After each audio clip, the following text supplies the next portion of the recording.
Maraming isda. Murahan mo lang kami ha. Kasi naka-YouTube to. Para pumunta dito yung mga customer. Mga vlogger.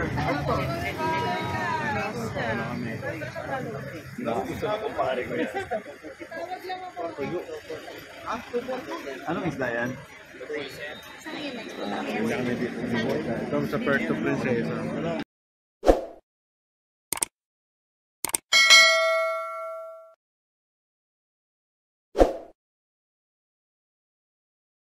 Ang dami, oh.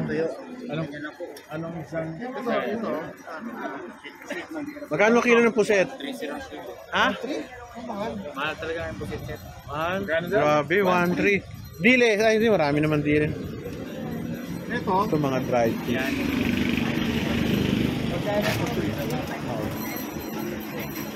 Ayos, oh.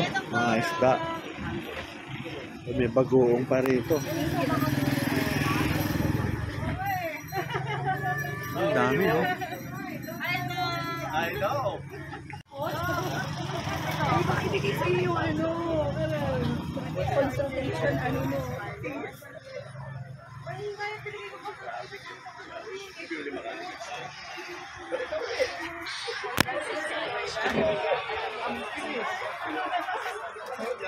Masarap ba yan? Hindi mahalat ha? Mabigyan mo. Ano naman? Tuyo. Kano itong tuyo? Ang sarap na tuyo. Anong tawag sa isda na to? Sap-sap. Ba't alam niyo, sir? Sap-sap po eh. Sa probinsya may ganyan kami. Sap-sap pa yan? Pinipilito rin yan? Opo, pinipilit. Sangag, sir. Parang Sangag? Ito meron silang mga kasoy. Ang sarap. Isda. Dami, eh. May isda tayo dito. Magkano itong kasoy na maliit? Ito? 200, 180. 200? Ba't 180 itong isa? Fried, sir, adobo. Ba't ito mas mahal? Opo, pag-process po, sir po. Magkano dito? 200 po. Ito 150. Ito, sir, 150. Yung kalahating kilo, magkano? Ito po, 350 at saka 400. Meron kang 150 na ganito? Yung ganito ang Kontit na lang, sir. Dapat. Ayun natin. Yan yung gera mo kanina. Ay, ano ba yung sa akin? Ballpen pusit. Ha? Ballpen pusit. Ano pagkakaiba ng lasa ng pare-paro lang din? Paris naman eh. Pareho na lang sila nung roasted. Kasi yung malaki 350 eh. Mura pusa, oh.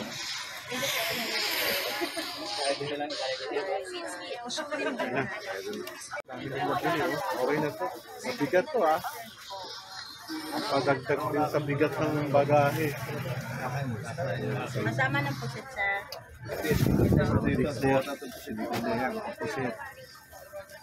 Ayos. Naging movie. Teka, naging movie ho, hindi ko camera. Ganda, wow. Ang gaganda ng aking mga kasama. Oo, parang anak ko na lahat yan.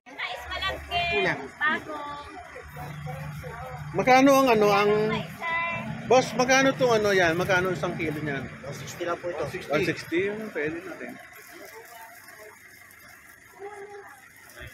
160. Ang dami, pero 160.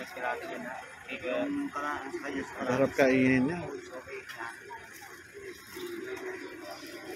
Isda. Ito mga isda.